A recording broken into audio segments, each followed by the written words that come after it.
জান, রসগোল্লা এত ঝাল কেন? রসগোল্লা আবার ঝাল হয় নাকি? জান, এত ঝাল দিয়ে কে রান্না করে? আমি এটা কি করে খাবো?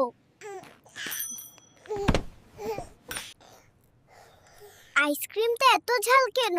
আমার সোনা, আমার তো গরম লাগছে। আমি বুঝছি না। আইসক্রিম খেতে পারবে না, ঠান্ডা লেগে যাবে। ঠান্ডা লাগলে তোর কি? 1 লাখ টাকা দিয়ে কেবিন ভাড়া নিয়েছি, যা খুশি খাবো। আমাকে বিয়ে করলে কেন? সারাদিন যদি ফোনই টিপতে হয় তোমার।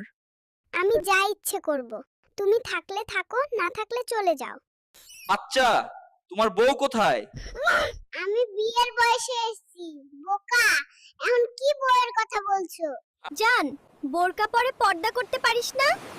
আমি এখানে ঘুরতে এসেছি, আর তুমি কিছু না পরে ঘুরছো? জান, আরেকটা বউ থাকলে কি ভালোই না হতো, তাই না? যাতে আমরা কি কক্সবাজার এই শুকনো রুটি খেতে এসেছি? তোমার রুচি খুব খারাপ। বিয়ের পর প্রথম ঘুরতে আসলাম, তুমি আমাকে কোথায় নিয়ে এলে? ছি, তোমার রুচি এত খারাপ, আগে জানলে বিয়েই করতাম না। জান, আমার যদি আরেকটা বউ থাকতো কতই না ভালো হতো, তাই না? আমি এখনই চলে যাচ্ছি, তুমি তোমার অন্য বউয়ের সাথেই থাকো। শোনো বউ, আমি শুধু বিয়ে করতে চাই। আবার বিয়ে করব? আজ আমি বাবার বাড়ি যাব, বাবাকে বলবো তুই একা থাক বদমাস। জান, কখন আমাকে শপিং এ নিয়ে যাবে? দুই বউ নিয়ে আমি বাঁচতে পারি না, শুধু শপিং। আমার টাকা শেষ, আমি ভিখারি হয়ে গেছি। জান, আমার জন্য চা বানাও। বিয়ের আগে বলেছিলে কিছু করতে হবে না, এখন কাজ করতে বলছো কেন?